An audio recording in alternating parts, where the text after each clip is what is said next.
Okay, Representative Devon, whenever you're ready, we do have a quorum. All right. Well, thank you, Julie.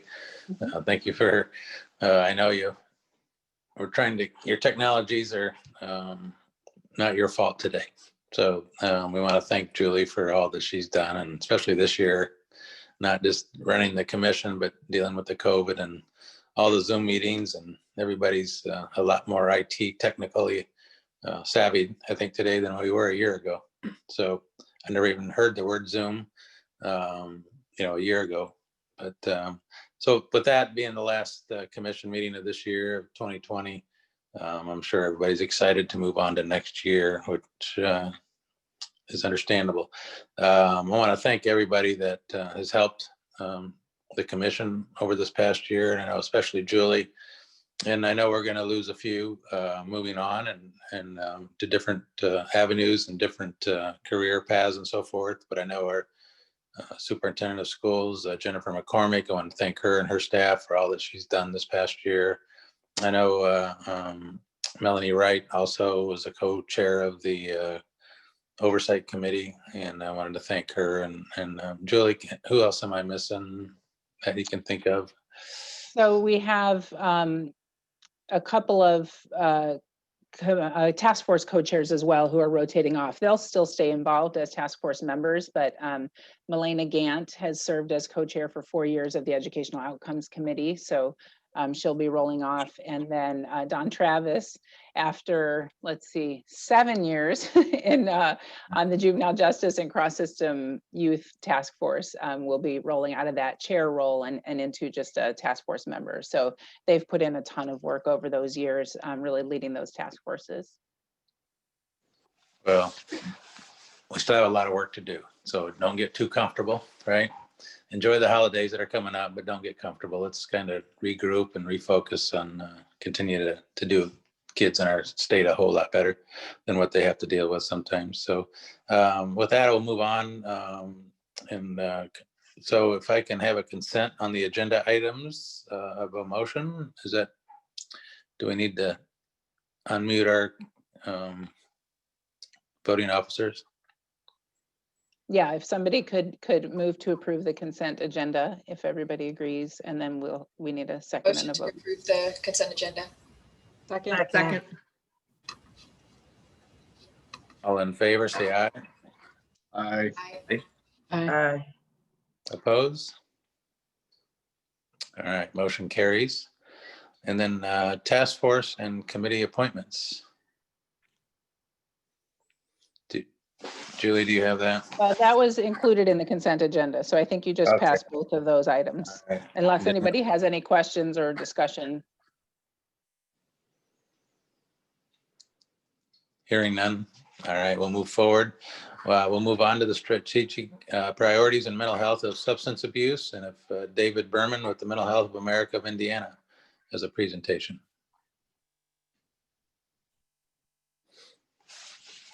Okay, can everybody see that? Yes. All right, so it's always good when technology works well. So good morning. Thank you for the introduction. I'm David Berman. I'm the Vice President for Harm Reduction and Crisis Stabilization Programs for Mental Health America of Indiana. Later this morning, I'm going to be co-presenting recommendations from the Suicide Prevention Gap Analysis Subcommittee. But first, I was asked to share some compelling data related to all of this morning's presentations from the Mental Health and Substance Use Task Force. So the suicide mortality rate in Indiana has been higher than the national average since about 1996, with the 2017 rate representing the highest observed in Indiana for at least 5 decades. From 1968 through 2018, we saw a 51% increase in suicide deaths. And then based on the most recent data we have, which is about 2 years old from 2018, we were 9% higher than the national average. So suicide mortality rate for individuals racially identifying as white over the last 6 years of data that we have, 2012 through 2018, has increased by about 13%, but it's consistently been lower than the national rate. And based on the most recent data we have, we're about 5% lower than the national rate. However, as you can see, the mortality rate for individuals racially identifying as Black over that same period, 2012 through 2018, has not only significantly increased, 56%, but it's consistently been higher than the national average. And based on the most recent data we have, we're 22% higher. And then for individuals identifying as being of Hispanic or Latino origin, we've been up and down over that 6-year period. But since 2012, we've had a slight increase of about 3%. And we are currently 13% lower than the national average. Overall, significantly higher, but as you can see, between the white and Latino Hispanic races or origins, we are lower. So let's look at some youth rates. So for Indiana youth 15 to 24, for the most part, we have been higher than the national average since about 1990. And based on our most recent data from 2018, we were a whopping 22% higher than the national average. From 1968 through 2018, 50-year period, even more compelling, 234% increase in suicide deaths, with 2018 being the highest recorded rate for youth suicide in Indiana. And then over the past year, going back to December of 19, so 12-month period, in any given month, youth 13 to 24 has been the demographic with the highest volume of calls to any one of Indiana's suicide hotline call centers. And that's been consistent with what we've seen across the country. That age demographic has consistently been the highest demographic using any one of the hubs of the National Suicide Prevention Lifelines. So I want to talk about a new data set that we have. This is mental health self-screenings, and the data has been provided by Mental Health America National. And this is data of screenings that have originated by residents of Indiana. So this screening tool was launched in 2014, and it utilized mental health care professionals and leading researchers across the country in its creation. It's the most widely used online screening tool in the country. Totally anonymous, it's free, it's confidential, all data is de-identified.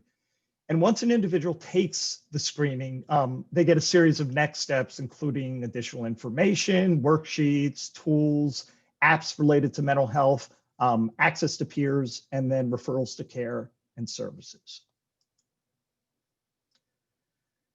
So as you can see, over a 5-year period, this goes back to January of 2015, as recently then on the end side as November 30th of 2020, we had 81,755 screenings originating out of Indiana. Variety of different screenings, everything from depression to postpartum depression, eating disorders, PTSD, anxiety, number of different screenings. The largest number of screenings, unfortunately, are coming from the youth population. About 59% of all screenings were between the ages of 11 and 24 years old. And then the top 3 screenings taken out of that long laundry list you saw a couple of slides ago were depression, bipolar disorder, and anxiety screenings, which comprised about 80% of all screenings taken over those 5 years, almost 65,000. And then we have a severity slide. So screenings typically include a level of severity, so minimal, mild, moderate, or severe, in the case of things like depression or anxiety. And then in the case of screenings relating things to bipolar disorder or post-traumatic stress disorder, it's positive or negative. Either you are or you aren't, at risk or no risk. So here you can see that of all screenings across all categories, more than 76% screen positive for having something or having moderate to severe symptoms related to a mental health condition. 62,000, almost 62.4. And when we look at it through an equity lens across all ethnicities, you will see consistently 75% of individuals screen positive or moderate to severe. So let's take it a step further and combine some of the data which we have just looked at. So youth 11 to 24 who have screened positive for bipolar disorder or have exhibited moderate to severe symptoms of depression and anxiety comprised 35% of all screenings taken by all ages over the past 5 years. 35%. And let me mention that those levels of symptoms for those 3 specific mental health disorders are some of the most significant mental health related precursors to suicide. So in other words, 35% of all of the screenings taken over the last 5 years are youth we would consider being at a higher risk for suicide. So let's look at the impact of COVID pandemic on the mental health of Hoosiers. So if you recall, one of the first slides we looked at related to the Mental Health America data, we had 81,755 screenings over a 5-year period on the left-hand side. The data on the right reflects just the past 8 months. So April through November of this year, we have had nearly 27,300 screenings, meaning that 33% of the screenings over the total 5-year period occurred just in the last 8 months alone. And then let's combine some of that data again. Let's go back to those high-risk youth. So these are the youth that are positive for bipolar disorder or having moderate to severe symptoms of anxiety or depression. So you can see a comparison of 2019 and 2020 over the same 8-month time period of April to November. There was a 480% increase in the number of screenings. So to rephrase, compared to last year, over an 8-month period, this year saw a 480% increase in screenings taken by youth who had results that place them in a category where we would consider them being at a higher risk for suicide. So in summary, a couple of key data points, takeaways. The suicide mortality rates in Indiana have consistently increased over the past 50 years and are higher than the national rate overall. US and Indiana mortality rates for youth 15 to 24 years old are the highest they've ever been. Over the last 10 years, we have had the 10th greatest percentage increase in the US for rates among youth 10 to 24. There's a significant number of youth in Indiana experiencing moderate to severe symptoms of depression, anxiety, or being positive for bipolar disorder, all of the major precursors to suicidal thoughts, suicidal related behaviors. And most of these individuals, unfortunately, are self-reporting having no further intention for help seeking. And then finally, Indiana needs an increased focus on suicide prevention and intervention efforts, especially those related to youth and racial and ethnic disparities.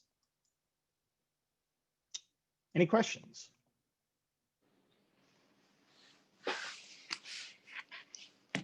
Any questions for David? Yes, I have one. Senator? Yes. Thank you. I just, in the last, your summary, you said the youth are self-reporting and they have no intention of seeking help. Why then do they self-report?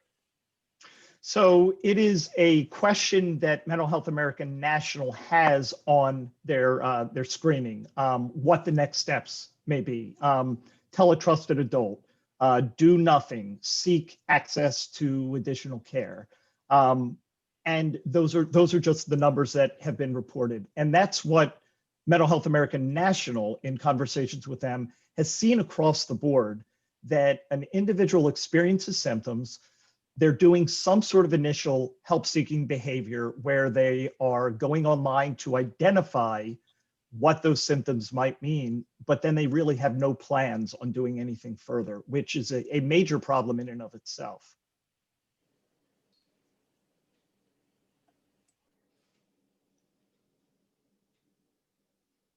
David, do you have any recommendations or what other states might be doing that are doing it well? Is there something that we can pick up on that somebody's already doing?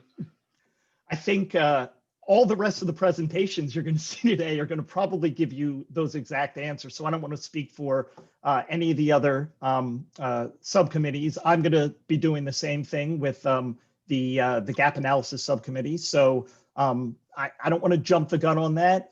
As far as other states go, off the top of my head, I don't want to rattle off something that's inaccurate, but I would be more than happy to compile a report of what other states are doing, and give additional recommendations based on that. Appreciate it. And I think you did a great job collecting that data. And I don't know, I guess if other states are doing as good a job as collecting the data, you know what I mean? As far as being accurate with their numbers, but it would be good to know that, if we can emulate other states that are doing it well to not have to reinvent that wheel.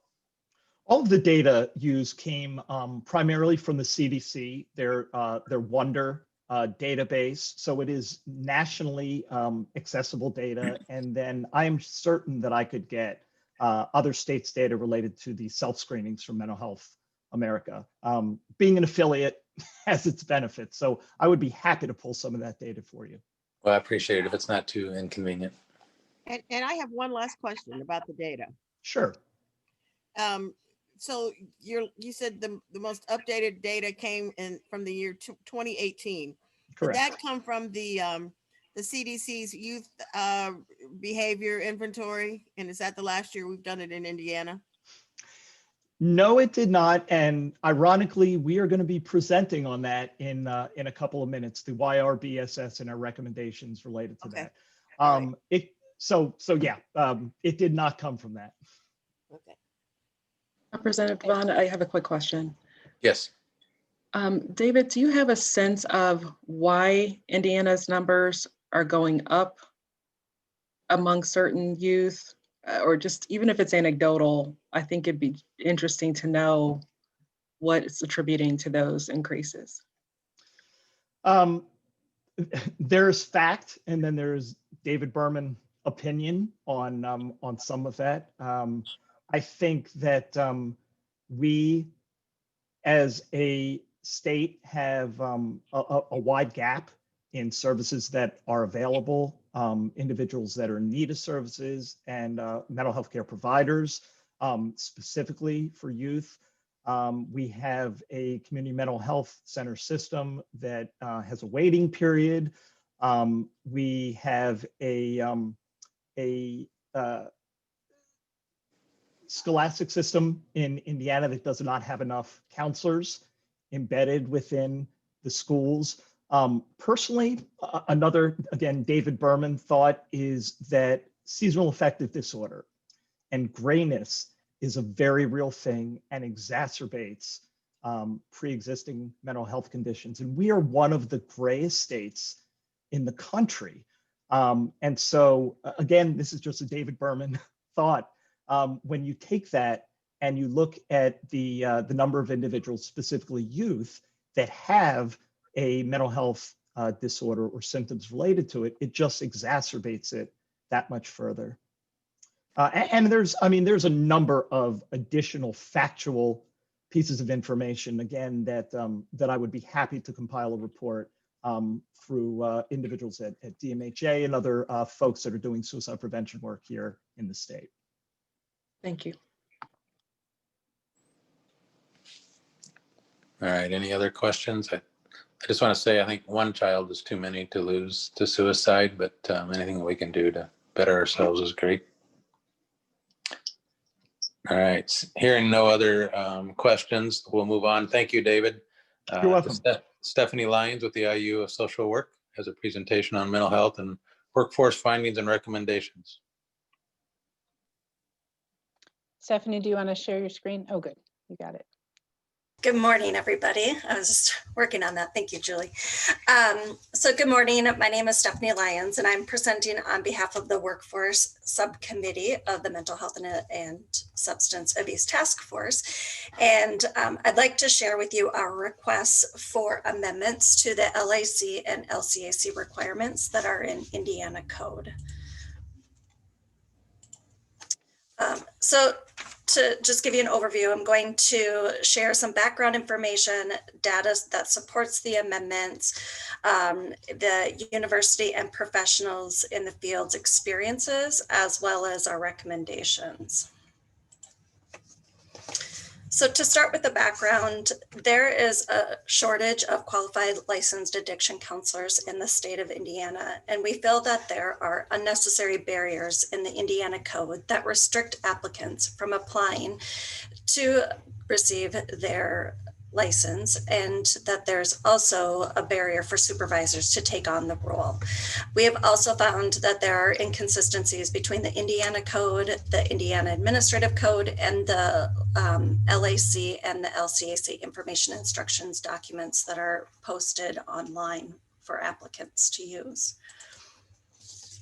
So in reviewing the IPLA 2019 data, it shows that there is a significant increase in LMHCs, LCSWs, and LMFTs. Sorry, my computer is popping up new windows for me.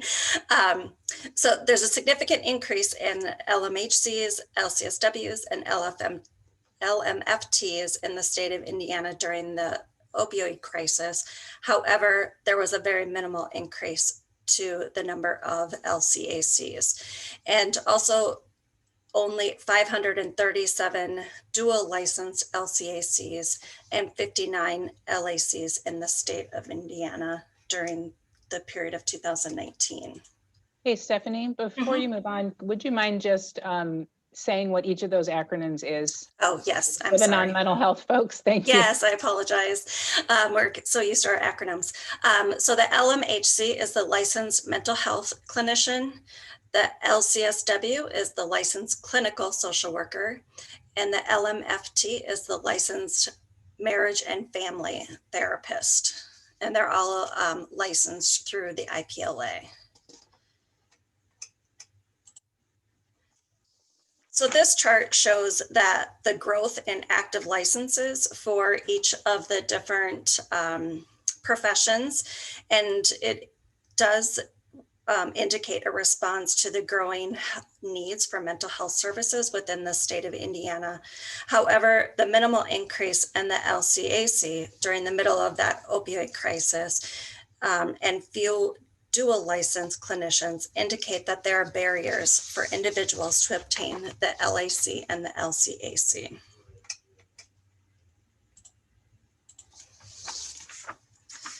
Another critical area of concern is disproportionality in the children and the families that are served, as well as the clinicians who serve them. DCS data indicates that Black children are 1.65 times more likely to have an open CHINS case than white children, and that multiracial children are 2.34 times as likely as white children. In 2018, Black children made up 11.2% of the Indiana population, but were 17% of the children in foster care. And they are 16.6% of the children awaiting adoption. And that 6% of Black foster youth exit care without having achieved a family-based permanency.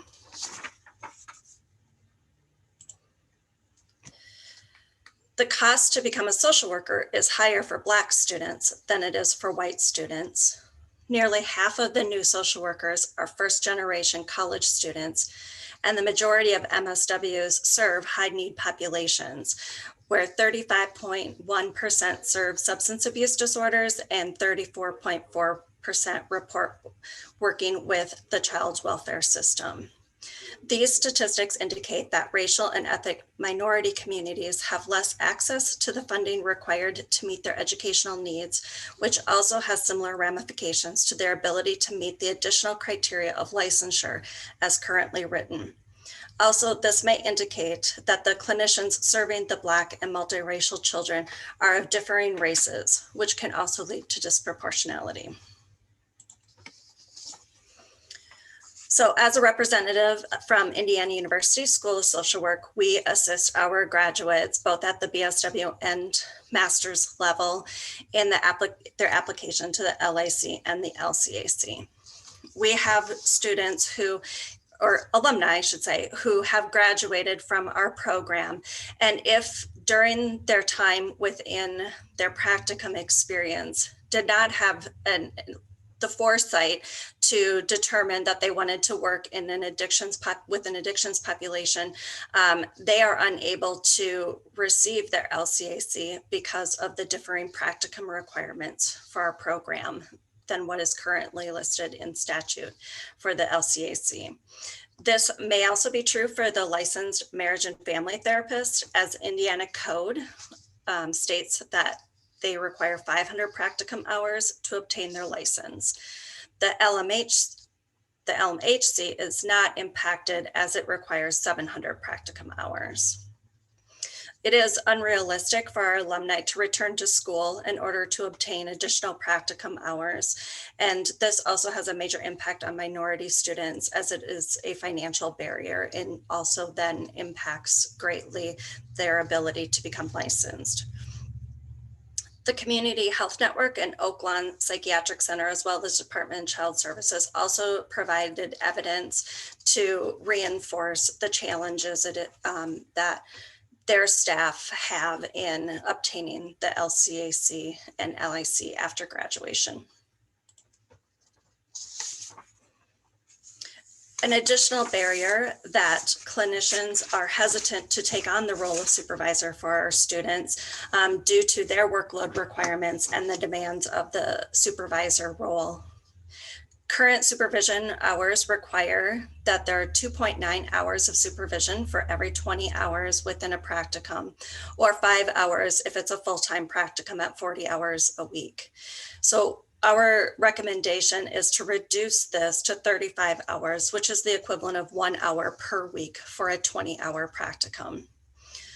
The implications for the clinicians to meet their productivity requirements, as well as to just meet their own clients' demands and needs, really is impacted when you look at the requirement to take 5 hours out of their work week to supervise a student. And this is individuals, this is supervision where it's dedicated time for supervision. It's not where they're shadowing or overseeing. It's time set aside for processing of cases and learning about what's the role of the LCAC. We also recommend that there is an ability for the supervision to be both in a group setting as well as in an individual setting, but that it's not an either or, that they can have 100% of their supervision be in an individual setting and up to 50% of their time in supervision be in a group setting. And this is so that smaller agencies who may not have the group supervision opportunities available to them because of smaller numbers of staff aren't limited and prohibited from supervising students and clinicians. And then that we have found in our review of the Indiana Code, the Indiana Administrative Code, and the information and instructions documents that are found on the line, that there are some inconsistencies between those three documents. And so one of our recommendations is to ensure that there is consistent language between the three, we remove the Foundations of Addiction Counseling course from Indiana Code. And that also throughout Indiana Code, the supervision requirements is consistent, which would state that it's under the supervision of a qualified supervisor as determined by the board. So you have in your packet, I believe, our specific recommendations that include the actual location of the recommended changes, as well as the language for those changes. So I'm not sure if it's appropriate to go through them one by one, or is that appropriate? Julie? It's up to you. It depends on whether committee members would like to hear that explanation. The document's been online, but it might be helpful to go through it. Sure, if you can do it briefly, that'd be great. Sure, sure. So looking at the recommendation for the commission, the first recommendation is in regards to the course requirement. Excluding the Foundation of Addiction Counseling from the list of courses in Indiana Code. The reason for that is we found that it's it's duplicative of all of the other courses, that it's just doesn't seem relevant enough to have a specific course on foundations when you are having advanced learning as well. The second recommendation is in relation to the required hours of practicum, and this is to allow those students who are obtaining another license, the LMFT, the LMHC, or the LCSW, and are meeting their program's requirements for license, that there isn't an additional hours of practicum experience that they have to obtain besides their graduation requirements. So it allows another behavioral health license to meet the qualifications of a practicum experience. It also, if an individual is not receiving in a program that meets any of those licenses, it still maintains the 700 hours. And it also maintains that the practicum experience needs to have at least 280 hours of face-to-face client contact time in an addiction setting, working with clients.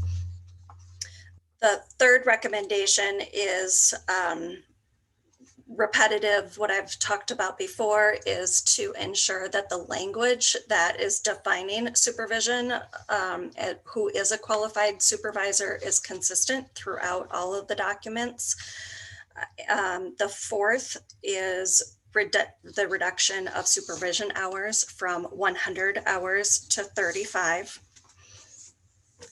The next amendment is in relation to the LAC, and as currently written, a doctoral student can utilize their practicum experience to count towards the hours, the postgraduate hours necessary for the LAC as well as the LCAC. And so we want to give the master's prepared clinicians the same opportunity to utilize their master's level practicum as qualified experience towards their obtainment of the LAC. So the LAC has a bachelor's level requirement. And so we want to allow our master's prepared students to be able to use a master's practicum to count towards their postgraduate experience. And then the final recommendation is that in relation to supervision time, and this is postgraduate supervision, is that up to 100 hours can be obtained in a group setting. And so it allows an individual to have 100% of their supervision time be in an individual setting, or up to 50% of that time be in a group setting.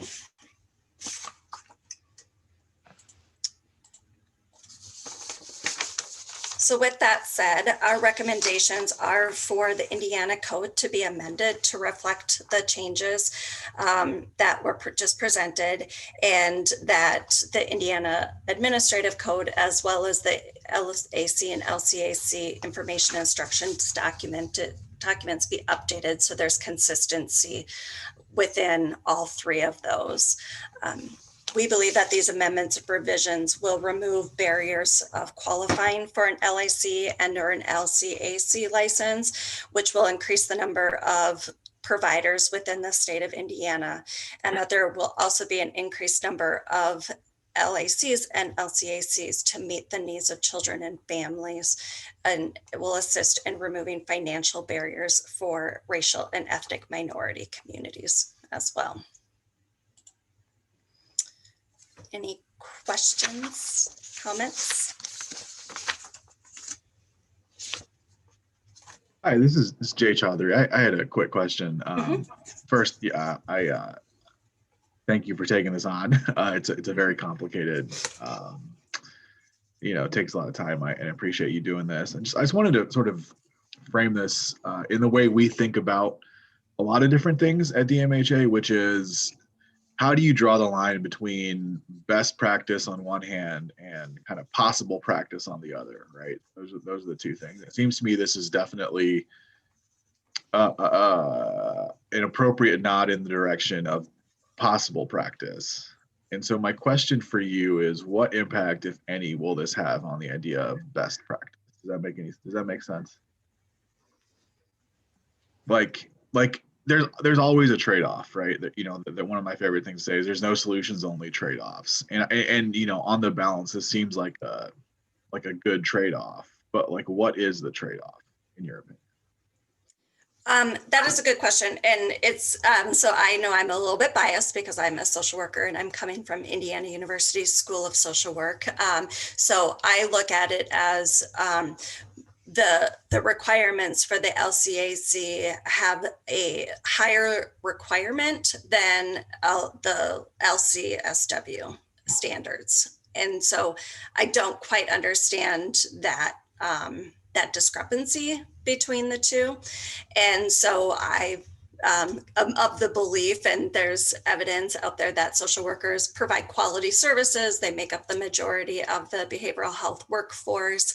And so to me, it's a barrier for one of the largest groups providing behavioral health services in Indiana to not also be able to meet the LCAC requirements when they are providing those services as well and working with the same population.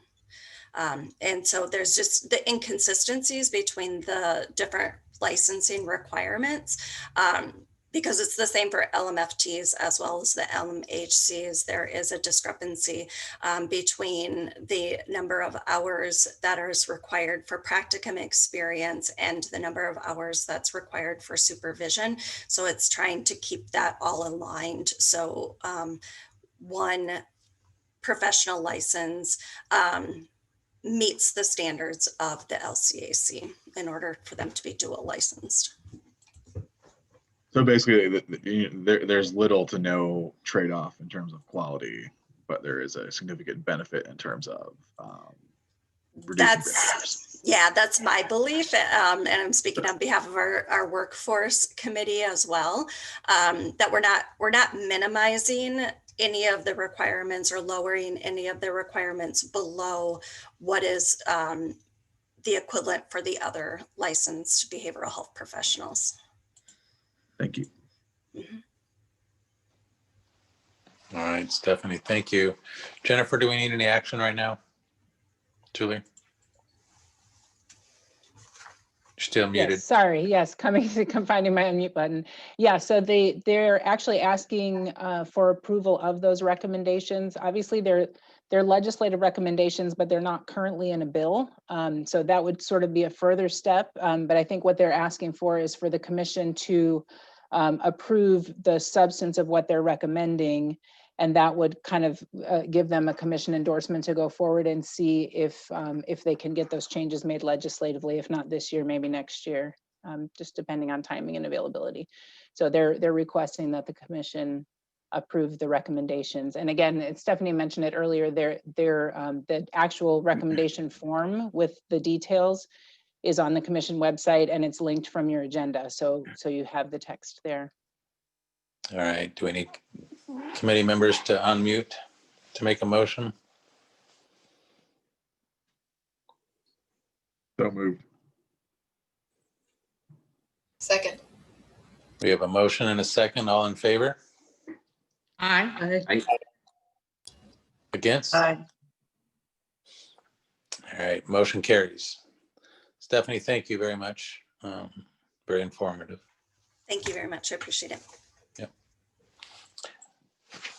All right, next we're gonna have Jason Murray with the Indiana Department of Education with David Berman as well. Okay, get to go up again. So we are the Suicide Prevention Gap Analysis Subcommittee, and we were formed in 2019. Our task was to look at the policy and service needs related to youth suicide prevention in the state, put together a long list of recommendations, whittle them down with input from numerous suicide prevention entities in Indiana. And then as well, we had some input from state suicide prevention coordinators from across the country. And we've got 4 recommendations for you today, and we'll go through them one by one. I'm going to hand this off to Jason Murray. Awesome. Thank you so much, David. So the first recommendation we're going to discuss and topic we're going to bring up is suicide prevention training in higher education curriculum. Usually when you have a mental health issue or a mental health crisis, you are going to see somebody who has a master's level or at least a bachelor's level education. Next slide, please.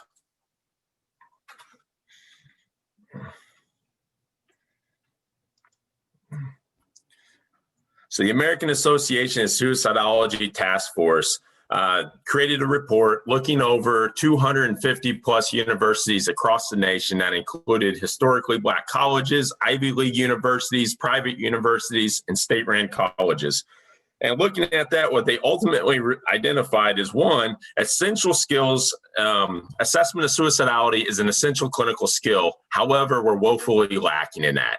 And why is this important here in Indiana? It's super important because as we've probably beaten a dead horse, we've talked about the youth risk, no, not the youth risk behavioral survey. We'll talk about that in a second. We've talked about the IYS, Indiana Youth Institute's youth survey that identified 1 in 5 high school students in Indiana have contemplated suicide or at least thought of suicide.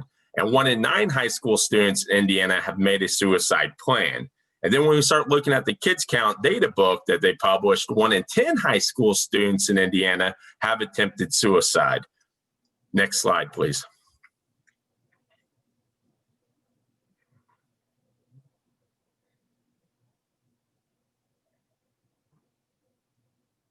So again, going back to the training, another comment that was discussed, it was talked about that the education and assessment for suicidality is woefully inadequate. And this is across the board. I know when I went through my master's in counseling through IUPUI, my suicide prevention training was a slide presentation that my own professor created and then sent to us to review. It was about 10 slides. I spent 1 second on it, printed it out, and got the easy credit.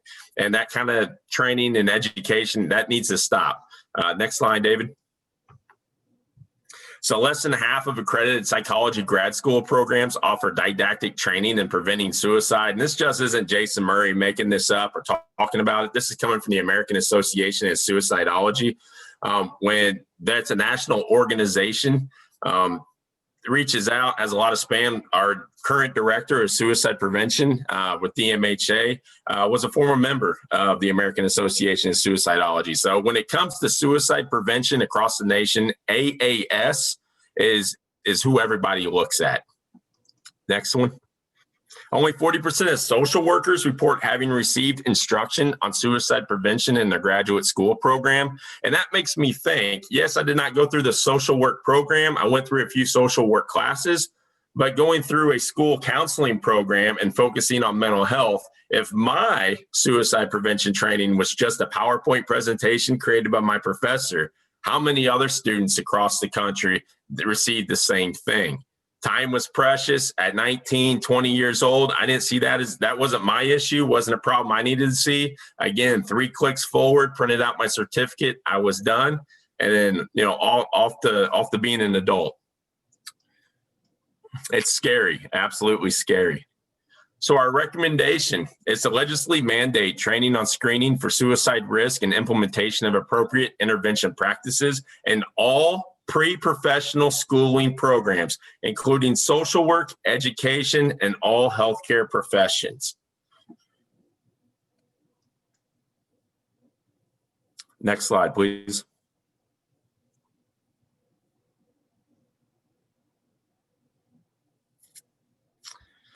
I'm sorry, David, go back one. I know that's making it difficult.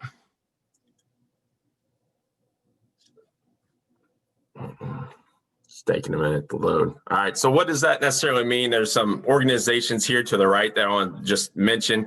QPR Institute. QPR stands for question, prefer, recommend. No, I'm sorry, question, persuade, refer. It's a 2-hour in-person suicide prevention training that we use throughout the state. We have over 400 QPR trainers across the state from all areas of the state. The other one that you see down here is Assist. This is a 2-day suicide prevention training that is implemented by Living Works. Living Works is nationally recognized evidence-based suicide prevention training. They also have a Safe Talk training that is 3 hours that could be completed within the time frame of a course. I think 2 days is a huge stretch to ask that within the coursework. And then up top is our, oh my goodness, it's our assessment.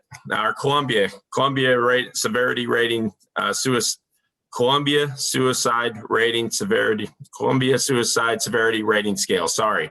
The Columbia Suicide Severity Rating Scale, it's a 6-question survey that is just a screener. This is not an assessment. This can be utilized anywhere. At the Department of Education, we're really pushing this to be utilized within all of our schools. And their training on how to utilize the screener is free. And then connecting with DMHA websites and our community mental health centers around our schools to help get students that need the support connected with those services. Next slide.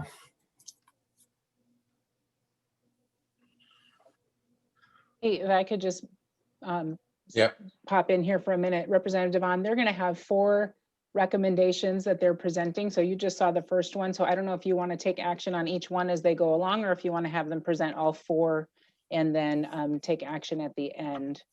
And same thing with discussion. So. Yeah, I mean, I guess to do it justice, it would be good to do them one by one, even though I know we're running a little long, I think, but and going back to that, Jason, so basically, would it be mostly people going to become a social work or healthcare profession? So a nurse, like a school nurse, that type thing, or what are your thoughts? Just a clarification. Yes, absolutely. Right now, we're looking at the programs. I would love to see some sort of 2-hour in-person suicide prevention training required at all bachelor level. So just as part of your general studies where it gets plugged in. But right now, our recommendation is just social work, education, all healthcare professions, because those are the ones seeing Hoosiers that are in crisis, that are needing those services. Are we saying all teachers too, when you say education? Yes. Teachers, superintendents, administrators.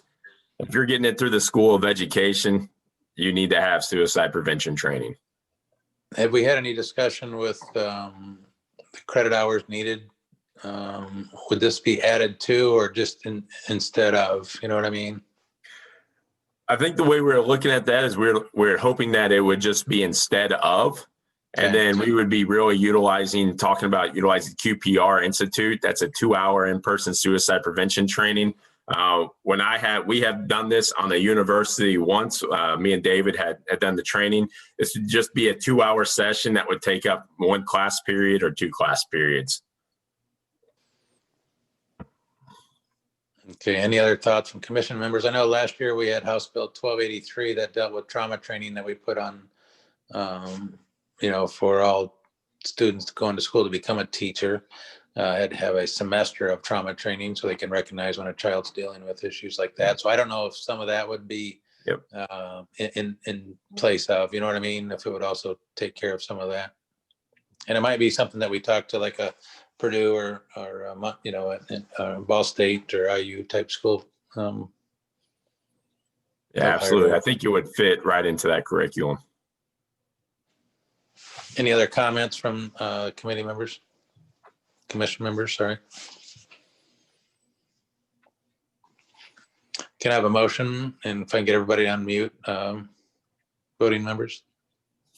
I move we adopt the recommendation.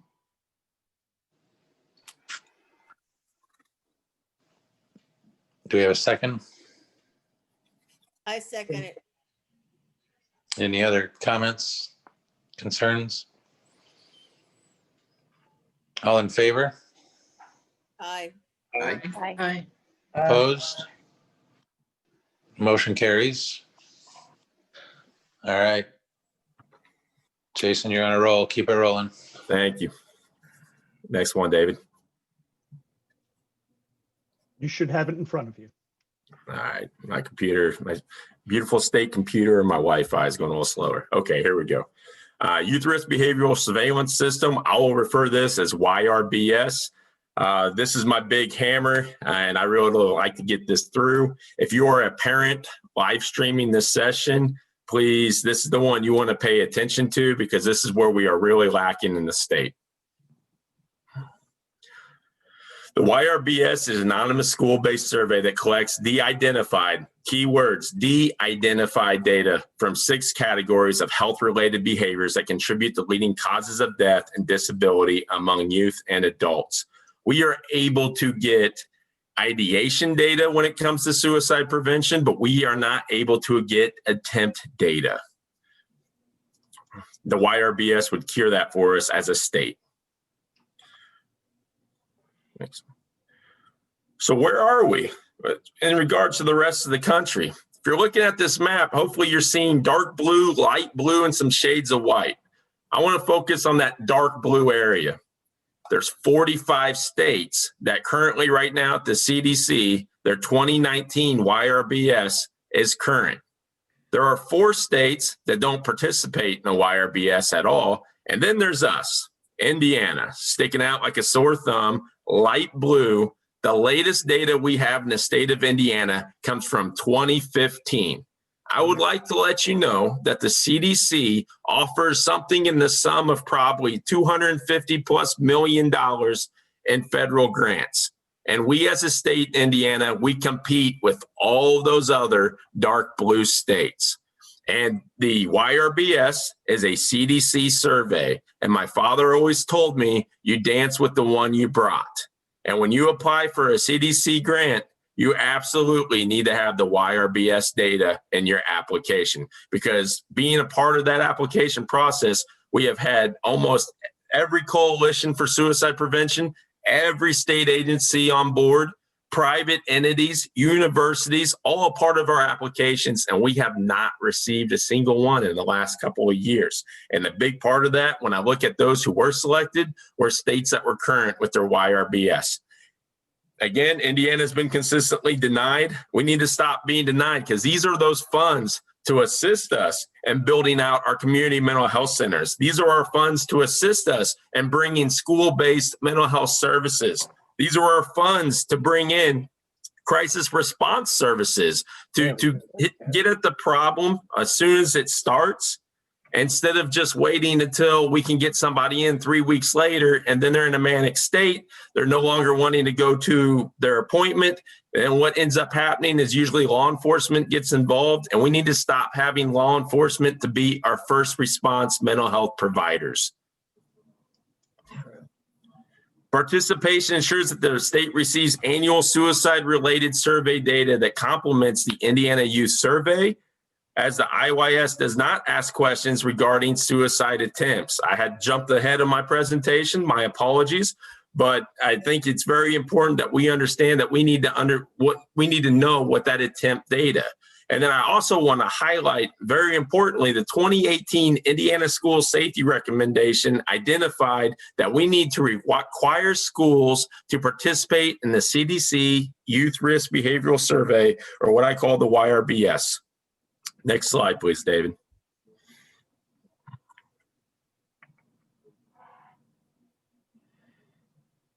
So when we do this, what are we legislatively asking schools to do? It's not very usual business for the Department of Education member to say, we need to mandate this for schools. The CDC selects 50 schools in each state. That is a very small number. We have over 300 and something school districts in the state.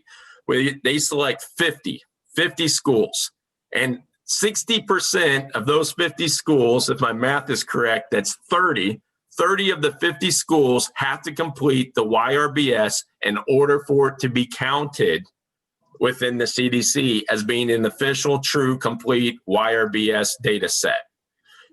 I believe it is imperative that we get at least 30 schools to complete the YRBS.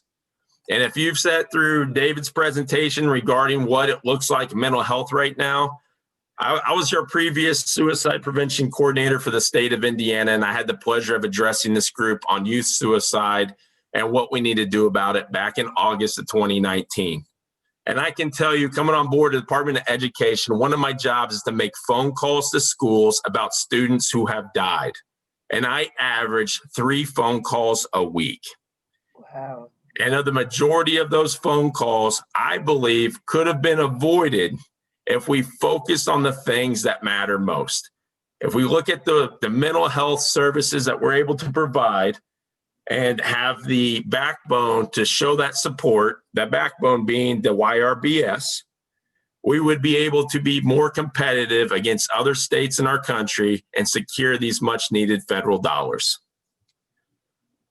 So my recommendation is to legislatively mandate that schools selected by the CDC participate in the YRBS every 2 years. Commission members, can you unmute, please? I have a quick question. May I make a comment? I just want this gentleman, I'm sorry, I don't see your name on my, Jay Murray 3, to know. Yes, ma'am. This is Senator Bro, and I have over the years tried to get a YRBS survey required in this, that those schools that are selected by the CDC to participate. Right now, they can or they cannot participate. It's up to them. And I've tried to get it to be legislatively required that those schools that have been selected to participate by the CDC, that they must do so. I mean, there's really not a lot. In my understanding from the research that I've done is that the CDC really administers everything and provides some resources to administer it. So all we have to do is find the school and the students. And I also know that the governor's school safety plan had a requirement that all schools, I was only going to do those schools that the CDC selected, but the governor, I think, wanted all schools to participate on an annual basis. But we get pushback because of some of the questions that are related to sex on the survey. And we get strong pushback from those organizations that are opposed to any of this kind of information being discussed in the schools. So if there's a way that you can work with us and get your troops on the ground to really respond and reach out to those legislators to encourage, to insist that they pass this, we might be able to get it done, but we have not been successful in the years prior. Yep, we are fully on board. The YRBS is going to take at least 45 minutes to an hour to complete. So that is one class period. And to ask every school to do that would be a tall order. And so, and we knew that did not go through last time. So we want to recommend that at least those 50 that are selected by the CDC complete this. And what I'm also hearing from schools is that there's just a lack of education about what is the YRBS and what does this mean. I think educating them to understand that federal dollars are attached to the YRBS that's my big push, and understanding just what that could mean in regards to one less phone call on my part, one less dead child we discussed in the child mortality. So that's going to be my push, and I'm fully on board. Well, I would love to carry this legislation. I would love to get some assistance from your organization and your member participants to push this through. DOE has been very helpful. They were willing to, I worked with DOE, and they were willing to put some kind of a mandate that the schools that were selected by the CDC to participate, that they had to participate. So DOE was very supportive. It was those outside organizations that derailed this. So we would definitely need a strategy and a plan to overcome the opposition that we will receive. Like Senator, I'd be happy to say we can forego the YRBS if those outside organizations would like to write us a big fat check. That would be somewhere between $200 million. Well, that's how I would respond to that. Well, I'm sorry, I'm afraid we need to do a little more than that, but I would move that that this recommendation be adopted by the commission, and I look forward to working with you, Mr. Murray, and whomever else you can, so we can try to get this done. We have I a have a motion. Do I have a second? I actually have a question. Yes. And I'm totally supportive, but this is a really important issue. I agree with everything in the presentation. I believe, and I could be misremembering, so correct me if I'm wrong, part of the issue is that parents in Indiana have an ability to waive or keep their kids from completing the survey. So if I'm correct about that, I'm curious to know, how do other states address parents being uncomfortable with their kids answering these questions? Are there suggestions you have for getting us around that? And if I'm incorrect, Jason, let me know. do you mind if I take that? Go right Let ahead. me just tell Bernice that that was a compromise. That's not ideally how we want to do it, but that was a Yep. compromise that was put in there in order to get acceptance from these organizations that were in opposition. No, that's what I'm saying. And then in practice, I know that parents have barred, and so you have schools that don't have a good number of kids even able to respond because their parents have said that they can't answer them. But ideally, Bernice, ideally we wouldn't have parents. Ideally, we wouldn't have that component in there. it's a voluntary survey, and from a scientific perspective, with the survey participation, it's all voluntary, and it should be that way. And it is that way in every state. So any individual student can opt out, and any student who's taking it can decline to answer any question. And none of that actually affects the validity of our numbers. The issue is just that out of those 50 schools, we haven't hit 30 that are even administering the survey. So I think the parent consent is actually less of an issue than the school participation from my conversations with the Department of Health. And Julie, may I ask a quick question? Do you think that this even, do we need to do it legislatively? Could we mount some kind of campaign with the schools statewide so that when they are selected by the CDC, they understand what this is about and what's being asked, and they could just do it on their own without legislatively requiring them to do it? Yeah, I wish Dr. Box was on, because she would be able to better answer that question. The health department is making a huge effort. So the CDC administers the survey through all the state health departments, right? So ISDH is working with CDC to do the implementation of this. I know that this year, I mean, they've been really discouraged by the low participation. They have reached out to DOE to try to get some collaboration around reaching out to the schools. This year, they have put together a little sort of steering committee of various people. I've been invited to that as well. So I sit on that group to really try to brainstorm some new ideas to do exactly what you're saying, to kind of do more outreach and education with the selected schools. So they're working really hard on that. And if they're successful, now of course nothing is normal about this year, so it'll be hard to take this year as a test. But they really are working very hard to try to get the next administration, which will be spring of 2021, to meet that threshold.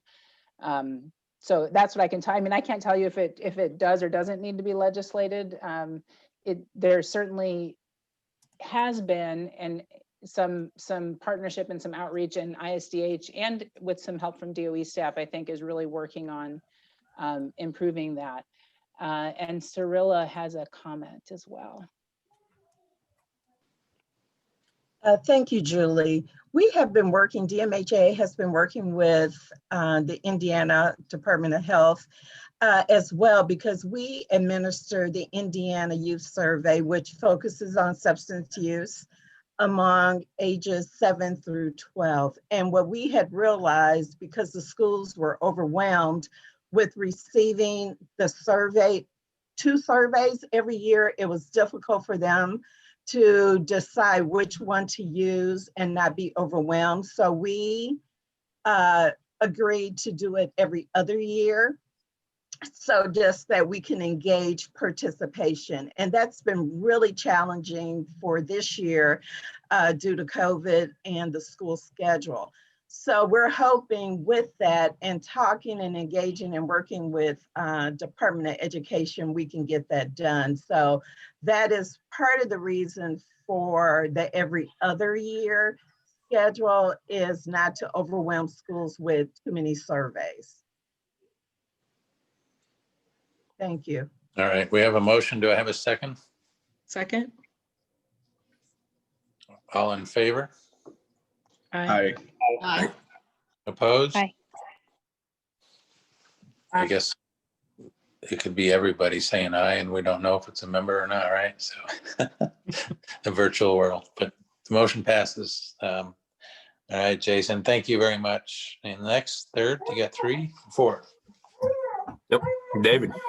Okay, yeah, we're trying not to skew with our own opinions when it comes to voting. So I'm going to try and fly through this. I know we're a little behind. So the next thing we want to talk about is coordinated crisis response. So Indiana in March 2020 lost one hub of the state's already undermanned National Suicide Prevention Lifeline system. And with only 4 remaining, there's a real possibility of additional losses forthcoming.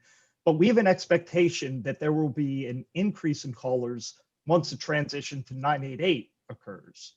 If you recall the data slides from earlier, youth are the top demographic with the highest usage rate of suicide prevention hotlines. And our calls from 13 to 24-year-olds are nearly double the volume for the same time last year. So despite many mental health crises being non or less acute in nature, for Hoosiers experiencing a mental health crisis, there is very limited real-time response resources outside of the acute service providers like emergency departments or 911 or other first responders. Most of those are already overtaxed with limited bandwidth. As I'm sure everyone knows, we have a limited number of psychiatric beds in the state, which has recently been exacerbated by the COVID-19 pandemic and the need for bed diversions. And our community mental health center, our community mental health center system has a consistently higher demand for services than the ability to provide those services. Even attempting to utilize the current crisis response resources too often leads to negative outcomes for socially and or economically disadvantaged or underrepresented communities, including arrest or incarceration, or simply the inability to access care, which will further exacerbate their existing crisis.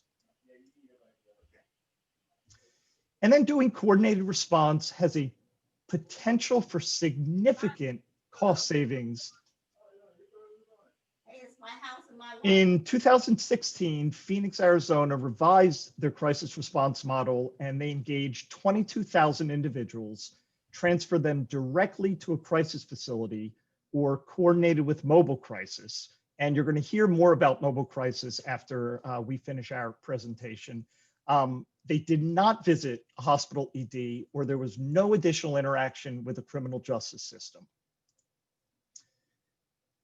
They found that they saved $260 million, reduced the state inpatient spend by $260 million. They saved hospital ED $37 million in avoided costs or losses, and saved the equivalent of 37 FTE full-time employees for law enforcement officers. So coordinated crisis response is economically sound as well. And so our recommendation is to advocate for a comprehensive and integrated crisis network, including sufficient infrastructure for statewide crisis call centers coordinating in real time, centrally deployed 24/7 mobile crisis, and 24-hour crisis receiving and stabilization programs. So through Indiana's FEMA-funded crisis counseling program in response to the COVID-19 pandemic, the Division of Mental Health and Addiction and the Family and Social Services Administration, FSSA, established the Be Well Crisis Helpline in July of 2020, and there's funding to continue through June of 21, and that utilized crisis counselors and the Indiana 211 platform. My point in saying that is that this has been shown to be effective as a crisis stabilization program within our continuum of care within the state. So we have recently shown that crisis stabilization does work. DMHA is also exploring strategies to ensure sustainability for the infrastructure of the National Suicide Prevention Lifeline System, another piece of crisis stabilization. And the Mobile Crisis Subcommittee, which again, you're going to hear from shortly, will give a presentation on their thoughts for crisis response, and will make recommendations regarding the efficacy and cost effectiveness of mobile crisis services. So again, our recommendation is that the commission advocate for a comprehensive and integrated crisis network. Thank you. All right, commission members, any questions? Comments? Do I hear a motion? If we can unmute. So moved. Second. All in favor? Say Aye. aye. Opposed? All right, motion carries. Number 4. And then the last one we're hoping is an easy one, and that is ensuring prioritization of mental health. So in 2014, Mental Health America released its first annual State of Mental Health in America report, which ranks all 50 states and the District of Columbia, so 51 participants based on several mental health and access measures. The 2021 report, which is the most recent one that was just released, ranked Indiana 33 out of 51 states overall, indicating a higher prevalence of mental illness and lower rates to access of care. That is 7 spots lower than the last report that came out. We were 26th in that report. And over the past 10 years, we have dropped 14 spots. We were 19th in the initial report. In addition, we ranked 45th, or the 6th worst state for youth with a severe major depressive episode in the past year. The suicide rate for youth in Indiana, again, has increased 234% over the past 50 years, 22% higher than the national average, 56% again over the last 6 years for individuals who are racially identifying themselves as Black. The majority of mental health services in Indiana, as well as the US, are provided in our juvenile justice and correctional facilities, which, as we know, are disproportionately filled with individuals from racially and ethnically unrepresented communities. And it's regularly part of the punitive repercussions for behaviors often associated with what is essentially a biological disease, as opposed to community-based treatment. In addition, with stigma associated with mental health services in Indiana, which is significant, especially within rural communities and racially and ethnically unrepresented communities, which creates additional barriers to help-seeking behaviors. Despite the significant number of individuals that do not receive mental health services, because only approximately 40% of individuals in any given year receive mental health services, as opposed to those that actually have a diagnosed mental health disorder, what should be a diagnosed mental health disorder, or symptoms related to a mental health disorder. Even though we have a significant number that do not access services, the system is still really at capacity. We've made progress, but there is more to be done. And so our recommendation is that the commission advocate for mental health programs and awareness and suicide prevention as well to be prioritized across all branches of government. When the governor created his recovery pillar in recent years in response to the opioid epidemic, there was a promising renewed effort there was significant success, as far as the opioid epidemic. We've seen a promising renewed effort to ensure mental health programs are a priority in Indiana, especially in light of the current pandemic and its projected mental health impact. In the previous 5 years, there's been several key pieces of legislation enacted that address and enhance the provision of mental health services and programs in the state and programs related to suicide. However, given the continually widening gap of the individuals in need of services and the ability for them to access those services, as well as the inadequate number of service providers, we know the greater improvements are needed. So again, our recommendation is that this commission advocate for mental health programs and awareness and suicide prevention to be prioritized.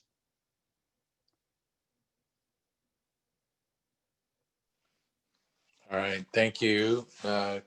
Commission members, comments, questions, motion?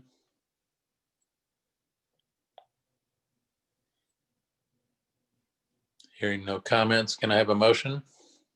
Move to adopt the recommendation. Second. All in favor? Aye. Aye. Aye. Opposed? All right, thank you, Jason and David. Thank you very much. We appreciate your time today. No, thank you for all your information. Thank you. Jennifer? Is it Tackett, Deformer? Deformeyer? You Sorry, gotta I say had that. to You gotta say unmute that right. myself. Yes, it's Dorfmeyer. Thank you. Thank you.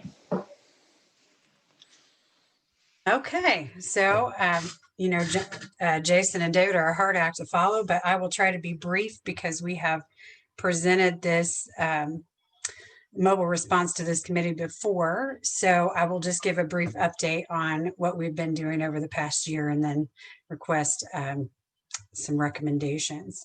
So we specifically looked at mobile response, and just a reminder of what mobile response services are. They are a vehicle in order to provide mental or behavioral health services to youth and families that are self-identified in crisis or have been identified by a school or law enforcement as needing some support. And some of the positive impact that this committee found, as well as established throughout the nation, is that they empower families during crisis. They give a youth and family voice. One of the better benefits is that they link to more appropriate longer-term care rather than the reliance on emergency rooms or law enforcement. They support families in times of disaster or trauma. They collaborate well with law enforcement, provide access to behavioral health services within their own communities, and they provide connections between child-serving systems. Also, this decreases the need for a higher level of care for many youth, and also decreases the use in the juvenile justice system and placement disruptions in child welfare, such as foster care or family disruptions.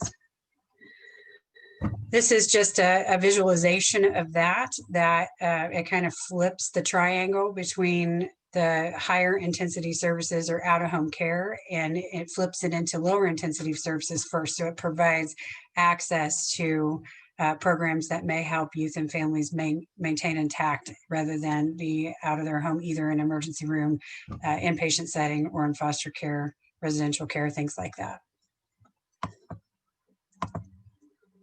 So we this year have worked pretty hard, and we worked on building a representative membership that includes many community mental health centers, lots of folks that have a version of a mobile response, typically for opioid use.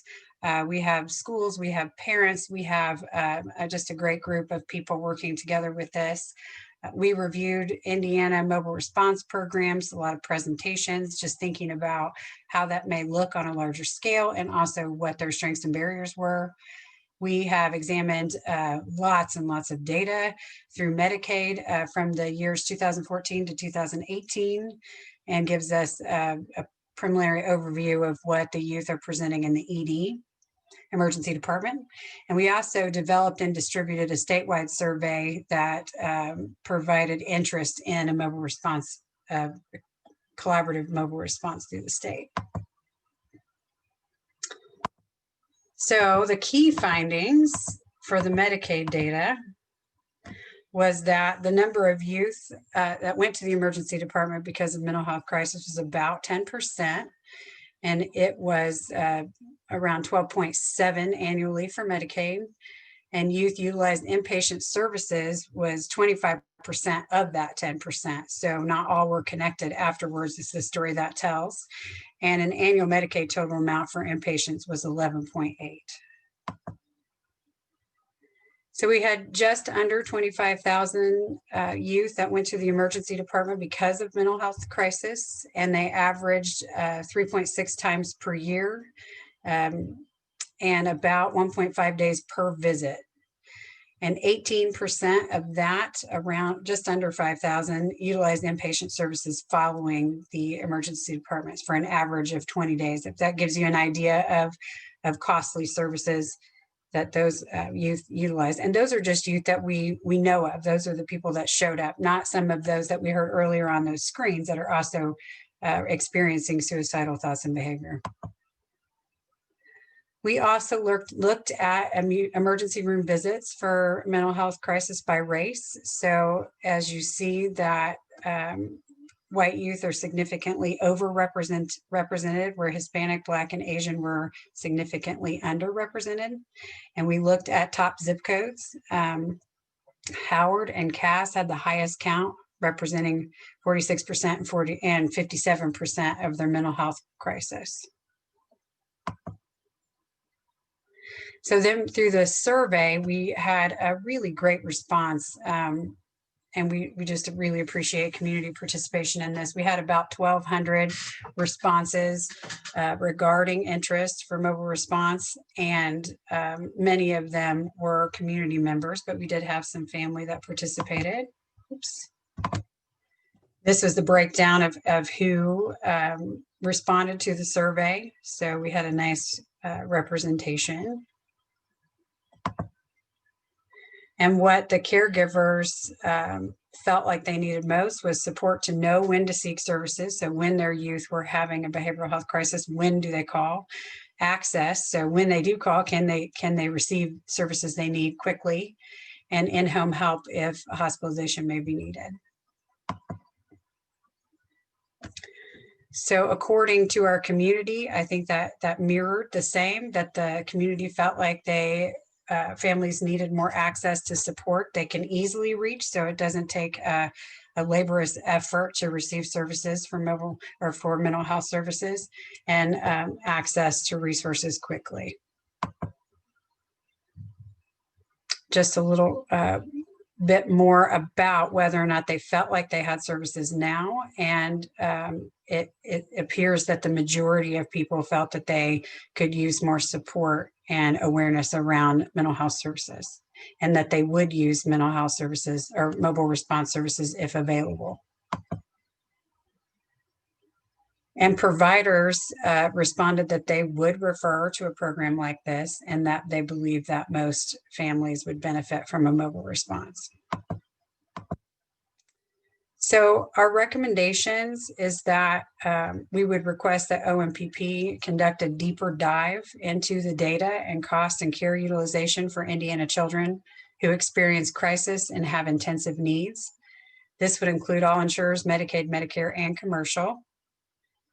I don't know if do we want to go through these one by one? Why don't you go ahead and name them all off, and then we can see how much discussion there might be. Sure. Another recommendation is to garner or support cross-state agency commitment and collaboration in development of a state crisis continuum.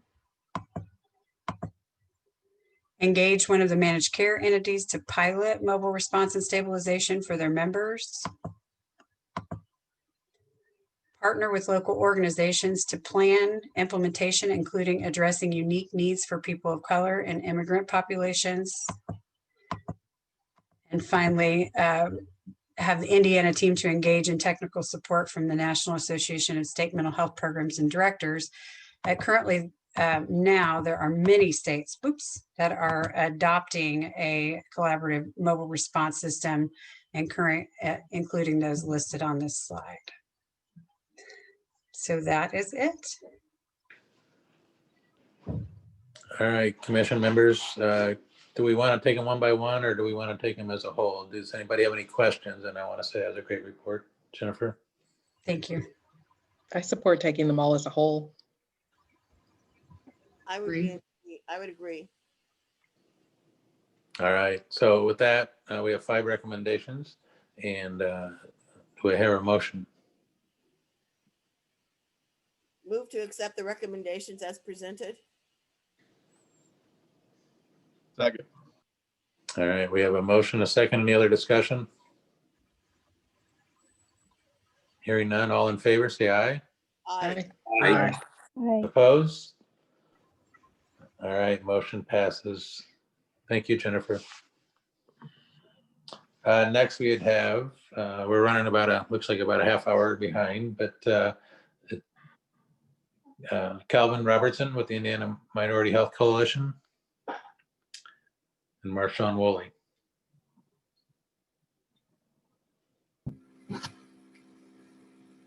Morning. There you go. Calvin, were you going to share the slides or did you want me to? Oh, I can share. Thank you. Oh, there you go. Good. And Representative Devon, I think we're going to be okay on time. There's quite a bit of cushion at the end, so I think we'll be all right. All right. Well, we want to thank you for the opportunity to come and present this recommendation for consideration by the Diversity, Equity, and Inclusion Committee. We've had some internal discussions and thought with the advent of many different departments as well as the organizations seeking to obtain someone that can help further the equity, inclusion initiatives within organizations and departments. We thought it may be good to create some sort of framework as in guidance. So departments and organizations will have a starting point for their search. And for those who have secured someone, to think about additional skill sets that may be beneficial to ensure that equity initiatives led by a staff member are prosperous. And so what we're proposing is that there almost is a prerequisite or readiness assessment that organizations and departments can do and employ just to see where they are along the continuum of equity. And so here are some of the recommendations that we're purporting for inclusion or for thought. One, just to identify some of the essential skills that leaders should have or develop as they are collaborating, working with entity leadership and staff to best integrate equity principle into practice. To evaluate current and progressive status towards becoming equity friendly. And so there's quite a few different tools, assessments that can be used just to find. We're providing a sample of that towards the end. But we think that if these things are in place, it will help, again, further the initiative. Some other equity-centered protective factors would be looking at the composition of governance. And we know that structures are different. So governance will be a board of directors within a nonprofit setting. For government staff, usually there's some sort of advisory groups or other types of things that will influence some of the direction that departments will go. And so the thought is to recommend that the composition be diverse demographically as well as with skills, talents, and abilities. Also ensuring that equity is a training mandate from governance to volunteers. Oftentimes we have experienced that a lot of frontline workers are the ones that are trained, but those who are making decisions on the strategic plan of the organization, the budget of the organization, and other elements of the organization do not have the same knowledge base as the frontline workers, but ensuring that there's some level of training that's happening within governance so governors may have some insights and make decisions with the equity lens we believe would be tremendously helpful in moving organizations, departments forward. Also, creating a culture of equity really means that the organizational department has a stance that is publicly known and internally processed. And so having position statements, equity vision statement, equity mission statement, and we have samples of that in the actual document. But we thought that that would be critically important in being able to let people know working within and without that this is an equity friendly establishment, department, as well as an organization. And then accountability, making sure that there are SMART, which is specific, measurable, attainable, reachable, and time-bound goals and objectives that's embedded into both the strategic plan of the organization department, as well as the operational or the management plans. And that can also be inclusive of performance evaluations. So it could be as simple as having someone go to one culture humility training a year, or doing some sort of in-service where they are learning about a culture and then presenting that to their peers, just as a proactive way to get staff directly involved with learning and disseminating cultural humble practices throughout the enterprise. Also to dedicate part of the budget to support initiatives. The old adage is that where someone's treasure is their heart also. And so if the real focus is to bring equity to the fore, you have to put your money where your mouth is. And so the recommendation is to have some sort of carve out that is provided by a department or a organization enterprise that supports equity. And it's a significant one, not a one where it's a $50 here you go type of, but something that says, you know what, we have a commitment to the cause that we are purporting. Another protective factor is to institute a team. We know that it can be driven by one person, but it's going to have ownership throughout, and getting other leaders throughout the enterprise involved in this equity initiative is going to be critically important. And our recommendation is that it's not just one person hired. Ideally, it would be a team of individuals with some specific roles, such as someone focusing on training and development of a professional. Another one is looking at the policies and the practices or procedures and protocols of the establishment. And then another one that is able to coalesce and really be that visionary to create an integrated methodology of not only infusing these practices and principles together, but also harnessing in such a way that people feel like, hey, we all are part of reaching this same goal. So that is another recommendation. And then last but not least, that whoever is hired, they report directly to the lead person of that department and or organization. What we do know about this space and place, that it becomes critically important that people see the associational link with the leader, because they see that as the organization really trumpeting this initiative in a very serious manner when the direct report is to the lead person of the organization or its equivalent, depending upon if it's a nonprofit or a state government. But that is the recommendation for equity-centered protective factor as it relates to this initiative. Now I'm going to kick it over to Marshawn Wiley, who's going to look at some other areas. Thank you, Calvin. As a part of this project, we also looked at the traits of the kind of leader or manager that you want in this position. We believe that they need to be a visionary. They have to be able to cast an overarching vision. They have to be able to have a strategy that speaks to the entire enterprise, and they have to be able to be identified as a visionary and as a leader. We recognize that this position within an organization will have to be a leader as well as a manager. So there's both the setting the vision, but then also the execution on tactical aspects, programmatic aspects, being able to manage an administrative team and getting them to adopt a culture of equity. As a part of this project, we also appreciated the reality that they need to be a communicator as well as a diplomat. The idea is that you would have to be able to go into an organization, and if you're going to see change from that leader, they have to be able to communicate a vision that moves the organization forward, but also appreciate that they're coming into an organization and they have to meet people where they are. And so it's both the ability to effectively communicate both verbally and in writing, but then also continue to hold the team collectively accountable. And so these were major attributes that we were thinking would be a part of any position working in the equity and inclusion space. And so just as a sample of the tools that is also in the recommendation, we just wanted to take a minute and just show you.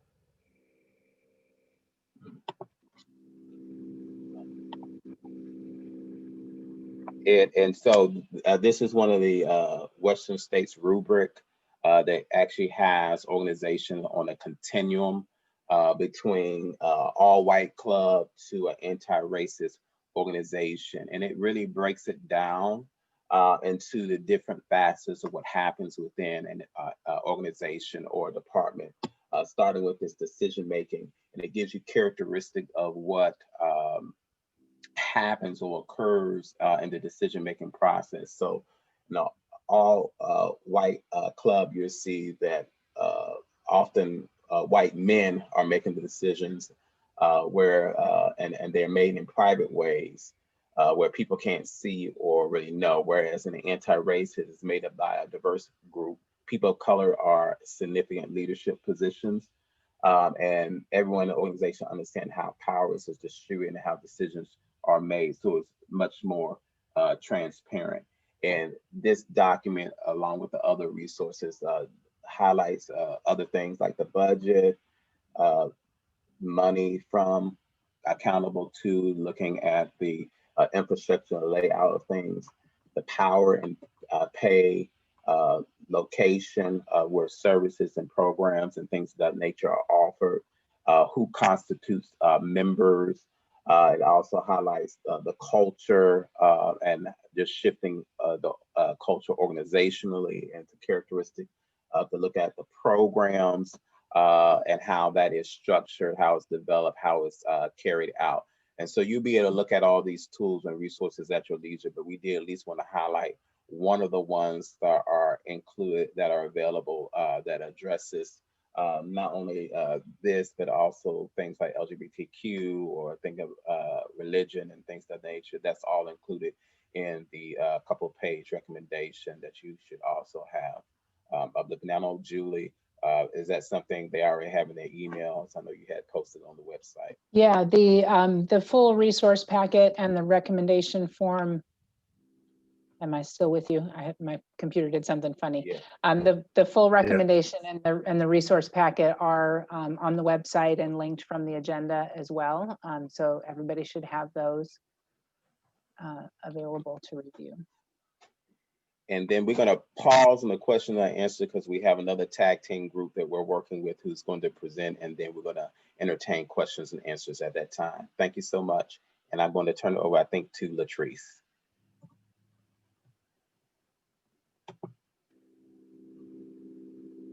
Hi, good morning. Julie, do you mind sharing the PowerPoint? Sure. I'm going to keep this short and simple and sweet. My name is Latrice Thompson, and I am the Deputy Director here at the Indiana Department of Child Services.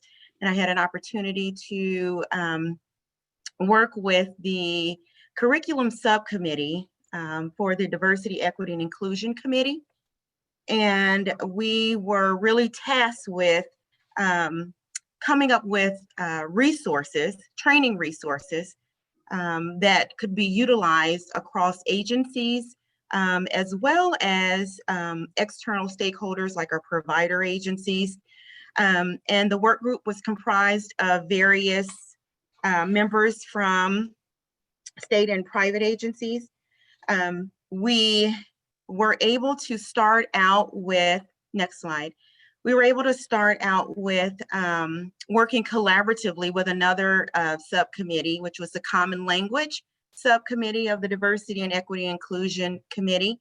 And some key terms were identified to begin us to start looking at resources to gather for training purposes.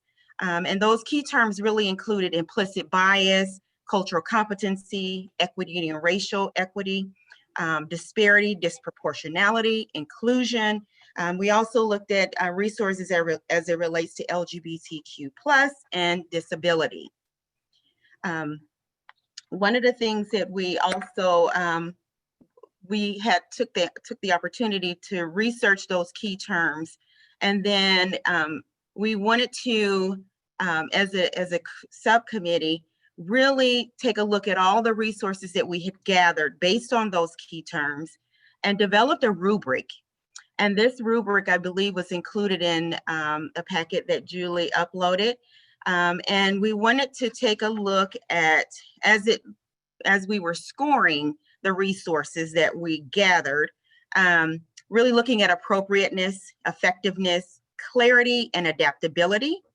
And this was a 5-point Likert scale. We then took the time after scoring from that rubric all of the resources. A lot of this work took over a year to do because, as you all may know or may not know, there's a wealth of information out there on equity and inclusion and all of the key terms that I identified earlier. And so we really wanted to make sure that we were looking at resources that were reputable. National agencies had already implemented some trainings. There were a lot of training tools that could be utilized. And so really, we in the agency, in the state of Indiana, are working towards equity and inclusion and in diversity, which requires increasing cultural competency by seeking continuing education and making individual, organizational, and systemic changes as a result of that education. So the resources we identified really are sources for curriculum and/or education by key terms, including, for example, multimedia, journals, and webinars, and who their intended target audiences are. The Equity and Inclusion and Cultural Competency Work Group offers the curriculum and educational resources for your consideration. These resources were vetted using a set of standards for evaluating all resources identified and thus represent the best resources that we were able to find.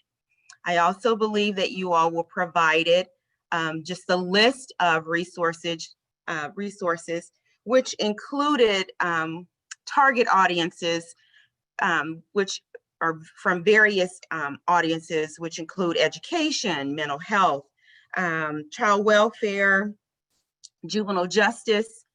And so with all of this, I move to seek recommendation for approval of this resource guide. All right, very good. Calvin, any other comments or Marshawn? No, we don't have any other comments, but we would love to entertain any questions if there are any. Very good. Thank you again. That was a great presentation. Is any other comments or questions, I guess, from the commission members? Representative, if I could just clarify, so there's 2 documents that the committee is asking you all to approve or endorse. One is the resource packet that Calvin and Marshawn described with the protective factors, the skills that you want in an equity leader in an organization, and organizational readiness tools. And the other, they're just presented as 2 different documents. The other is the resource that Latrice described around curriculum. So I just wanted you to know those 2 documents are there, again, linked from your agenda. And I think they're asking for a single motion to approve both of those resources. Very good. I have a quick question. Yes. Great presentation. I love this. So thank you all for your hard work. You might have said this, but how will these, assuming that these are adopted, how will they be promoted and people be aware that these are resources that they can use? Do you guys want me to take that one? Yeah, will you please, Julie? Sure. So that is always like the perpetual question, right, with the Children's Commission, is after you all approve or adopt something, then what? And so I think we can always do a better job on that. But initially, the plan would be to work with the communications committee of the commission, which is, you know, the communications director of all the different state agencies represented on the commission, to try to help communicate these things out internally within their own organizations. They will, of course, go on the commission website. They'll go out in the email update that I do after every commission meeting. And then hopefully, from there, we kind of rely on those folks who know about it to then continue to spread the word. But I would love additional ideas or assistance in getting the word out once these things are approved, if they are. Julie, can it be tied to our app anyway? That is an interesting question. I can certainly explore it. Do you guys know we have an app? No, I didn't know that. Where is the app? You can find it on the website. I can send you a link. The app is really specific to information sharing. It's an information sharing guide. So if I'm a school and I'm working with a child and I want to get some information from DCS, I can use this guide to determine like whether I can get access or not, or who needs to sign off. So it's really about information sharing and privacy laws is the purpose of the app. Okay, I have a information in the select your organization. Is that the same thing? Yes, that's the one. Yep. Then I already have that app. So where you say education, healthcare, child services, Department of Health, so on and so forth. You click that. Okay. Mm-hmm.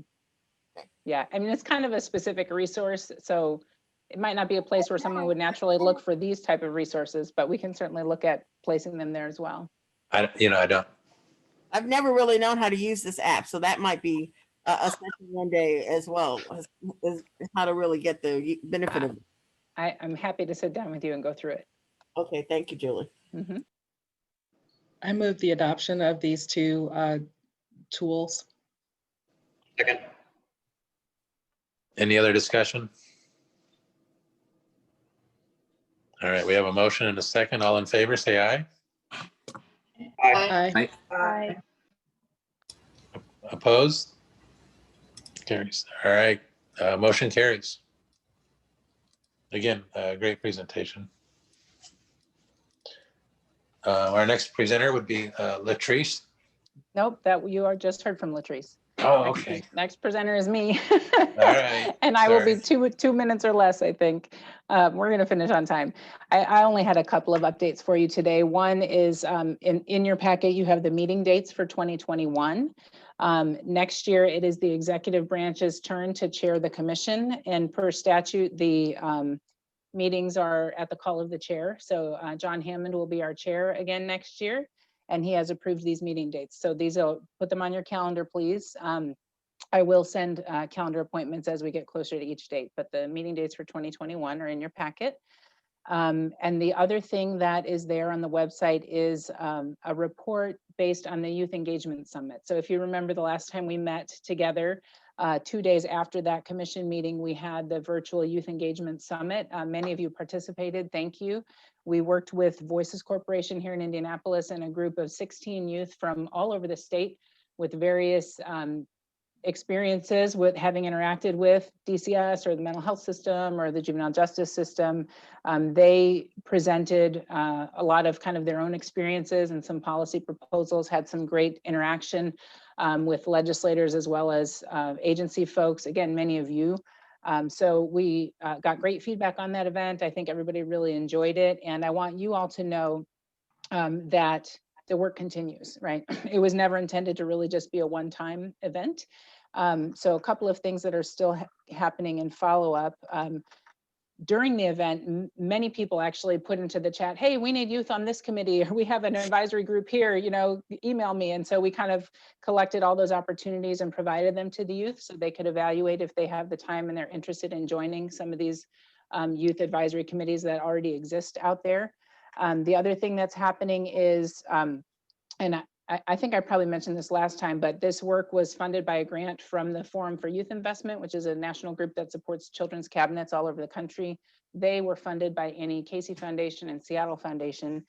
So anyway, we still have a little bit of that funding left, and Voices is going to continue to work with a small core group of the youth, and they're going to kind of do follow-up projects in areas that they're interested in. So they're continuing to meet monthly and doing some research, and so some of you may get outreach from them. Some of you may already be connected with some of those youth. So they're working to kind of follow through on the ideas that they presented in the summit. So there's again, just kind of a very brief summary report linked on the website on that. And the last thing I just wanted to let everyone know is The Child Services Oversight Committee will be meeting this Friday. Representative Claire decided to go ahead and call a meeting before the end of the year. So they will be meeting on Friday from 9 a.m. to 11 a.m. And that meeting, just like this one, will take place via Zoom and will be live streamed. So if anybody's interested in watching, Child Services Oversight will meet on Friday. Julie, I think last meeting, did we make a motion to approve the 2 youth to become members of the commission? And Yeah, when will we take that action? Yeah, it was discussed at the last meeting. Nobody had any objections. So there was kind of a general consensus to move forward with having you file a bill, kind of having me work on some language and having you file a bill. So that'll be going on this legislative session, and hopefully, I don't know, if maybe by, what do you think, middle of the summer, we'll have those youth. Can we do anything ahead of time to maybe start the screening process? yeah, that's a great question. And I actually had a brief discussion with John Hammond on that exact topic. Yeah, I think if the legislation looks like it's moving, there's no reason why we couldn't start a process to identify who those youth would be. I mean, everything depends on the legislative process, right? Which you know very well. So because members of the commission are in code, so to add members of the commission, that bill would have to pass. My assumption is it would become effective July 1st, like all bills are, unless there's an emergency.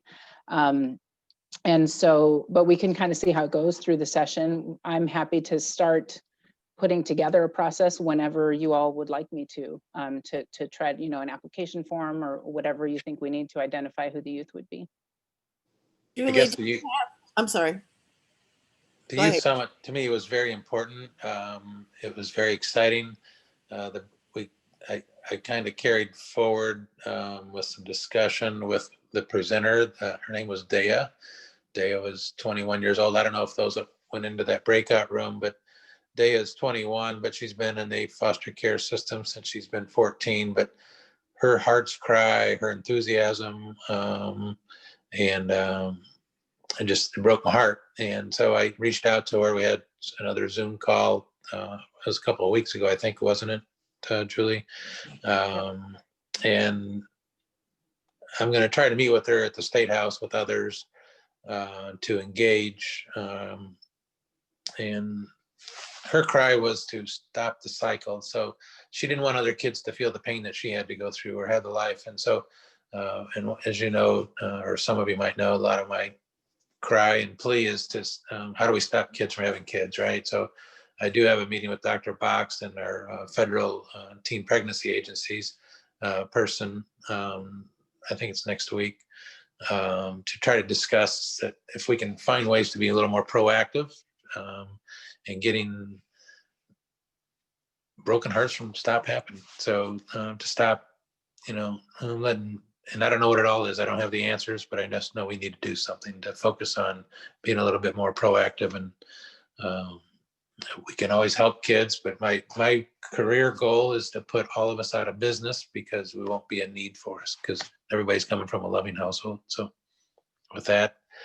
Representative, may I ask a quick question may I make a comment and ask a question? My comment is to you, Representative, and unplanned teenage pregnancy is something I've been working on for years and years and years. And there, a large percentage of our Medicaid budget goes to the birth and all of that. And if we could maybe somehow or another be a little bit more proactive with those dollars, I would love to work with you on that.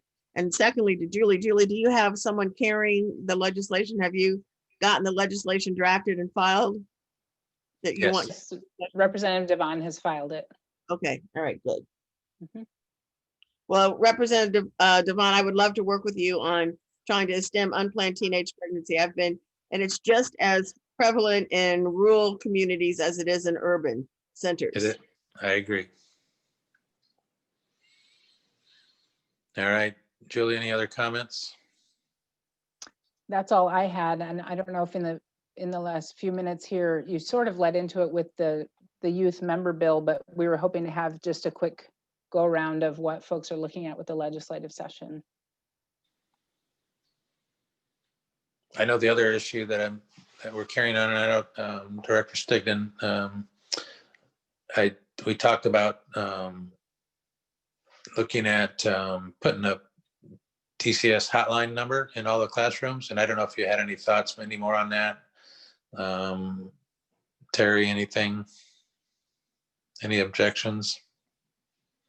So we're looking at putting a DCS hotline, I guess, either email or phone number. I'm not sure. I haven't seen the poster yet. So what it might look like to give access to children directly that may not want to call the police or somebody else, that they can go directly to DCS. So we have a few different posters, but they all have the hotline number on them, and they're all over the state. I just don't know whether or not they are in schools, and if they are in schools, are they in public areas, not in the Right. teacher's lounge or the office or something like that. So Where kids would have better access to it. So yeah. I guess we're one of, I think, 8 states that don't have it right now in the country. So that's something that we're moving on as well. Well, are we sharing our legislation for this session? Julie, is that what we're doing now? Julie, I've got Yeah. to go to the meeting at noon, but I wanted to thank Representative Devon for, chairing that this year. You've been very active, and I appreciate all you've done moving the Children's Commission forward.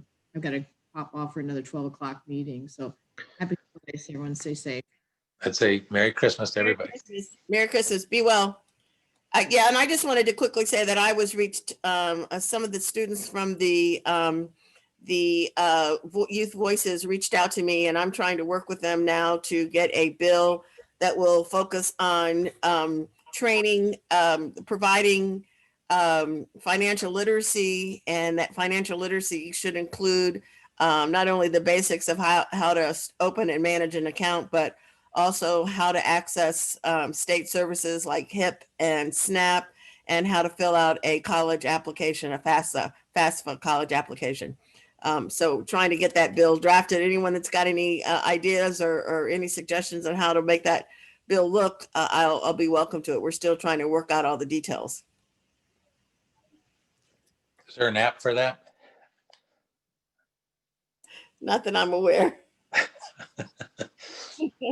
You're into your apps, I see, huh?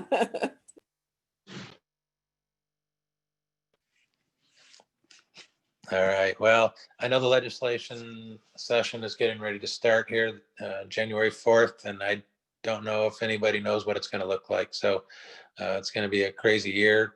And so cover your prayers and your patience, I guess, especially for administrators. It's just a crazy year. And hopefully with this, we'll get past this here in the next few months with the vaccines that are going out, and get us back to some normal life. So again, Julie, thank you for all you do. Continue to hope you all have a great and Merry Christmas and Happy New Year to everybody. Merry Christmas, everyone. Merry Christmas, everyone. Thank Merry you. Christmas.